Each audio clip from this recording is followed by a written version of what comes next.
जरा सोचो, अगर तुम्हें किसी ऐसे जुर्म में फंसा दिया जाए जो तुमने किया ही नहीं और फिर भेज दिया जाए दुनिया की सबसे खतरनाक जेल में। यही कहानी है पेपिलोन की। साल था 1931, जगह पेरिस, जहाँ रहता था एक चालाक और होशियार आदमी पेपिलोन। किसी भी ताले को खोलने में वो माहिर था, मानो लोहे का भी दिल पिघला दे। एक दिन उसने चोरी के बाद कुछ हीरे अपने बॉस को सौंपे। बॉस ने शक भरी नजरों से पूछा, कहीं कुछ हीरे अपने पास तो नहीं रख लिए? लेकिन पेपिलोन ने बिना झिझक साफ इनकार कर दिया। उसी वक्त बॉस के लोगों ने एक बुरी तरह जख्मी आदमी को अंदर घसीट कर लाया। बॉस ने उस पर कहर बरपाते हुए पेपिलोन की तरफ देखा। अगर मुझसे झूठ बोला तो तेरे साथ भी यही हाल होगा। ये देखकर पेपिलोन के अंदर हल्की सी दहशत दौड़ गई, लेकिन उसने अपने हिस्से के पैसे उठाए और वहां से निकल पड़ा। सीधा अपनी गर्लफ्रेंड नैनिटी के पास पहुंचा और उसे वो हीरे तोहफे में दे दिए जो उसने चोरी छिपे अपने पास रख लिए थे। नैनिटी की आंखों में चमक आ गई, लेकिन उसी वक्त एक अजनबी ने खिड़की के पार से वो नेकलेस देख लिया। रात ढलते ही दोनों ने एक दूसरे की बाहों में सुकून ढूंढा। नैनिटी ने कहा, मैं चाहती हूँ हम इस जुर्म की जिंदगी से दूर चले जाएं, कहीं समंदर किनारे एक छोटा सा घर बसाए। लेकिन अगली सुबह सब कुछ खत्म हो गया। पुलिस ने घर पर धावा बोल दिया और पेपिलोन पर उसी आदमी के कत्ल का इल्जाम लगा दिया जिसे उसके बॉस ने कल रात पीटा था। पेपिलोन चिल्लाता रहा, मैं बेगुनाह हूँ, मगर किसी ने उसकी बात नहीं सुनी। हथकड़ियां उसके सपनों को बांध चुकी थीं। अब पेपिलोन को सिर्फ एक बात समझ आ गई, अगर जिंदगी बचानी है तो यहाँ से भागना ही होगा। जेल में उसकी मुलाकात हुई जुलॉट नाम के एक कैदी से। जुलॉट ने कहा, यहाँ से निकलना है तो पैसों की जरूरत पड़ेगी, बहुत सारे पैसों की। और फिर उसने दूर खड़े डेगा की तरफ इशारा किया, वो तेरी मदद कर सकता है। डेगा एक अमीर शख्स था जो नकली नोट बनाने के जुर्म में पकड़ा गया था। थोड़े ही दिनों में सब कैदियों को एक नाव में भरकर भेज दिया गया, एक ऐसी जगह जहां से अब तक कोई वापस नहीं लौटा, फ्रेंच गयाना की पीनल कॉलोनी। रात गहरी हो चुकी थी, चारों तरफ सन्नाटा था, बस जेल की जंग लगी सलाखें हवा के साथ कराह रही थीं। तभी पेपिलोन ने धीरे से डेगा से कहा, मैं तुम्हारी हिफाजत कर सकता हूँ, बदले में थोड़े पैसे दे दो। डेगा ने उसकी तरफ देखा, हल्का सा मुस्कुराया और बोला, मुझे तुम्हारी मदद की जरूरत नहीं है। पेपिलोन ने कंधे उचकाए और चुपचाप सो गया। लेकिन उसी रात डेगा की आंख अचानक खुल गई। उसने देखा उसके पास सो रहा कैदी किसी ने बेरहमी से मार डाला था, और कारण उसने अपने पेट के अंदर पैसे छिपा रखे थे। यह मंजर देखकर डेगा का खून जम गया। वो पूरी रात कांपता रहा, आंखों से नींद गायब थी। अगली सुबह डर के साए में उसने पेपिलोन से कहा, मैं तुम्हारी शर्त मानता हूँ, बस मुझे जिंदा रखो। अब सौदा तय हो चुका था, पेपिलोन उसकी हिफाजत करेगा, लेकिन सिर्फ तब तक जब तक वो जेल पहुंच न जाए। डेगा अब भी भागने के पक्ष में नहीं था। उसे उम्मीद थी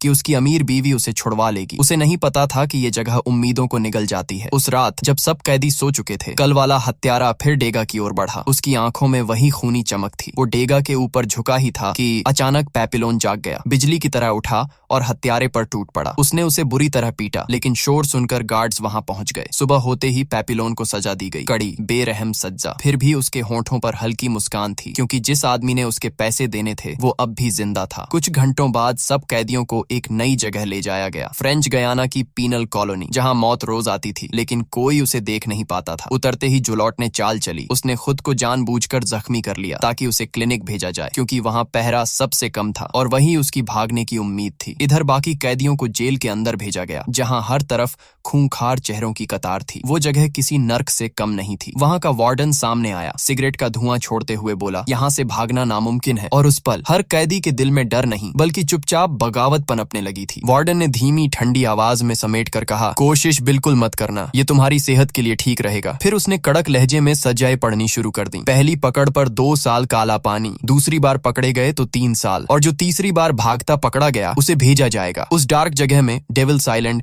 जहां से लौटना नामुमकिन है। और अगर किसी ने कत्ल किया तो सबके सामने उसका सर धड़ से अलग कर दिया जाएगा। सजाएं सुनकर हवा जैसे जम गई। हर कैदी के चेहरे पर अब सिर्फ डर नहीं, तन्हाई और ठंडक उतर आई थी। उसके बाद सबसे कठोर काम दिया गया, पत्थर उठाना दिन भर बिना भीगे हुए। दिन गिरे, पीठ में दर्द गहरा हुआ, पर उम्मीदें नहीं टूटी। फिर एक शाम उदासी के बीच पेपिलोन की मुलाकात एक कश्ती वाले से हुई। कश्ती वाला बूढ़ा था, आंखों में समंदर की सूखी हल्की चमक। पेपिलोन ने धीमी आवाज में कहा, यदि तू कश्ती देगा मैं तुझे 2 गुना पैसा दूंगा। कश्ती वाले ने कुछ पल सोचकर हाँ कह दी। वो कहा, अगली रात किनारे पर आना। लेकिन किस्मत ने फिर खेल खेला। यही प्लान किसी खूंखार कैदी की नजर में आ गया। लालची और खूंखार, उसने पैसों के लिए डेगा पर हमला कर दिया। ज्यों ही लड़ाई छिड़ी, माहौल बिजली की तरह तना हुआ हो गया। और फिर पेपिलोन ने देर न की। उसी चालाकी और तेजी से उसने हमलावर को घेर लिया और उसे बुरी तरह पिटा दिया। डेगा बार बार थर थर कांप रहा था, पर अब उसका चेहरा बदल चुका था। वो समझ गया, पेपिलोन के बिना उसका यहाँ बचना बस किस्मत की बात नहीं, नामुमकिन था। उसके अंदर की सारी घमंड सारी उम्मीदें टूट कर गिरने लगीं। अब उसके पास कोई दूसरा रास्ता नहीं बचा था। आखिरकार डेगा ने मुड़कर पेपिलोन से कहा, ठीक है, हम साथ भागेंगे। दोहरे फैसले की रात थी। एक तरफ मौत की सजाएं, दूसरी तरफ कश्ती और गंदी रेत पर आशा की एक पतली रेखा, और इस रेखा पर अब जिंदगी दांव पर लग चुकी थी। रात हुई तो सभी कैदी मैदान में जमा कर दिए गए। हवा में एक डर की लहर दौड़ रही थी। आज कुछ अलग होने वाला था। दरअसल जुलॉट ने भागने की कोशिश में 2 गार्डों की हत्या कर दी थी और सज्जा बिल्कुल बेरहम थी। कुछ ही पलों में जुलॉट का सर धड़ से अलग कर दिया गया। उसकी लाश जमीन पर उखड़ी पड़ी रही और जहां जहां खून टपका वहां से हर आवाज जैसे सूख सी गई। हर कैदी की रूह कांप उठी। हवाओं में अब सिर्फ खामोशी और डर का संगीत था। उसके बाद वार्डन ने आदेश दिया, पेपिलोन और डेगा को जुलॉट की लाश श्मशान तक ले जाना होगा। रास्ते में डेगा बेसुध सा हो गया। उसने उलटियां शुरू कर दी। आज तक उसने किसी की लाश तक नहीं देखी थी। पेपिलोन ने उसे संभालने की कोशिश की, पर डेगा का बदन हिलने से इनकार कर रहा था। एक गार्ड आया और जोर देकर कहा, उठाओ और ले जाओ। जब डेगा खड़ा नहीं हुआ तो कोड़ों की बरसात शुरू हो गई। कोड़ों की तकरार में डेगा दर्द से गर्दा पकड़कर गिर पड़ा। पेपिलोन ने यह सारा नजारा देखा। अब उसकी आखिर हद तक सहनशीलता टूट गई। उसने गुस्से में एक बड़ा सा पत्थर उठाया और गार्ड के सर पर दे मारा। गार्ड गर्दन पकड़कर गिल्टियां खाते हुए गिर पड़ा। पेपिलोन वहीं से भाग निकला। उसकी सांसें तेज और दिल उबल रहा था। डेगा तो डर के मारे हिल भी नहीं पाया। वह वहीं धराशायी होकर बैठा रहा। रात के अंधेरे में पेपिलोन नदी किनारे उस कश्ती वाले के पास पहुंचा, पर जब उसने कश्ती मांगी तो वह आदमी जोर जोर से हंसा। पेपिलोन ने चारों तरफ देखा और तभी उसने अपनी आंखों से घेरा देखा। गार्ड्स चारों ओर खड़े थे। खुलासा क्रूर था। वही कश्ती वाला वार्डन को भागने वालों की खबर देता था और बदले में मोटा इनाम पाता था। कुछ ही देर में पेपिलोन को वापस कारागार में घसीटा गया। वहां वार्डन ने बताया कि जिस गार्ड पर उसने पत्थर मारा था वो जिंदा बच गया है, इसलिए उसकी जान तो जा बची, पर अब भागने के जुर्म में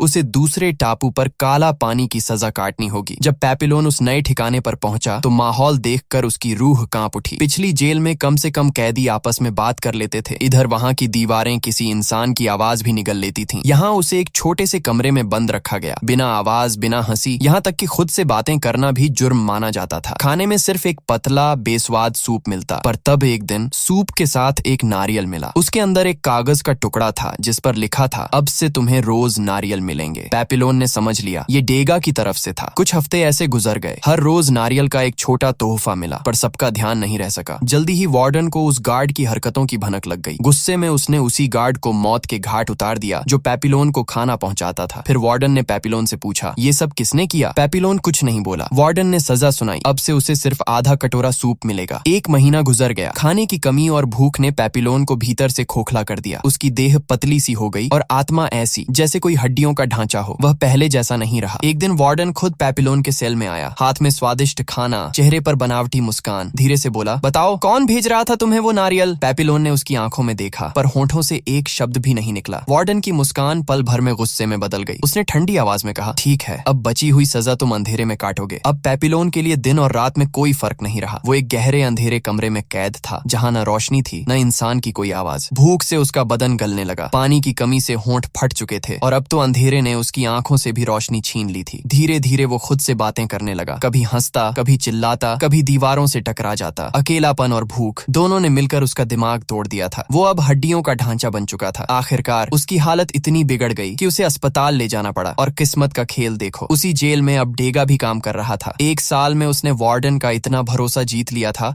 कि उसे कैदियों के बीच घूमने की आजादी मिल चुकी थी। एक दिन डेगा पेपिलोन से मिलने आया। उसे देखकर उसकी आंखों में आंसू आ गए, पर तभी पेपिलोन ने मुस्कुराते हुए फुसफुसाया, मैं पागल नहीं, बस पागल बनने का नाटक कर रहा हूँ। यही रास्ता था वापस आम जेल में आने का। डेगा कुछ पल उसे देखता रह गया। दोनों की नजरें मिली और उसी पल एक नया भागने का प्लान जन्म ले चुका था। इस बार उन्होंने तय किया कि अकेले नहीं, 4 लोग साथ भागेंगे। पेपिलोन ने चुना सिलियर, एक ताकतवर और भरोसेमंद कैदी, और डेगा ने चुना मैचुरेट, जो अक्सर सबके तानों का शिकार रहता था। डेगा ने अपने सारे पैसे सिलियर को दे दिए, जिसने उन पैसों से एक कश्ती खरीद ली, आजादी की उस कश्ती को जो अभी सागर में उतरने को बेताब थी। फिर आई वो रात जब पूरे जेल में फिल्म दिखाई जा रही थी। सभी अफसर हंस रहे थे, शराब पी रहे थे, और उसी भीड़ में डेगा धीरे से चला गया। उसने शराब में नशे की गोलियां मिला दी और फिर इंतजार करने लगा सही मौका दरवाजे की चाबियां चुराने का। दूसरी तरफ पेपिलोन और उसके साथी अंधेरे में बेचैन खड़े थे। बारिश शुरू हो गई थी, आसमान गरज रहा था, बिजली चमक रही थी। सिलियर बोला, अब या कभी नहीं, हमें भागना होगा। पर पेपिलोन ने सिर हिलाया, डेगा के बिना एक कदम भी नहीं। और जैसे किस्मत ने उसकी बात सुन ली, उसी पल डेगा भागता हुआ आया। हाथ में झंकारती हुई चाबियां थीं। चलो, उसने फुसफुसाया, और फिर चारों ने अंधेरे का फायदा उठाया। चाबियां घुमाई, दरवाजा खोला और बारिश की गूंज में वो जेल की दीवारों को पीछे छोड़ते हुए रात में खो गए। उनकी सांसें तेज, लेकिन दिलों में एक ही धड़कन, आजादी। वो लोग आखिरकार आजाद तो हो गए थे, लेकिन अभी भी उन्हें एक लंबा सफर तय करना था। पेपिलोन और डेका अब उस छोटे से गांव में रहने लगे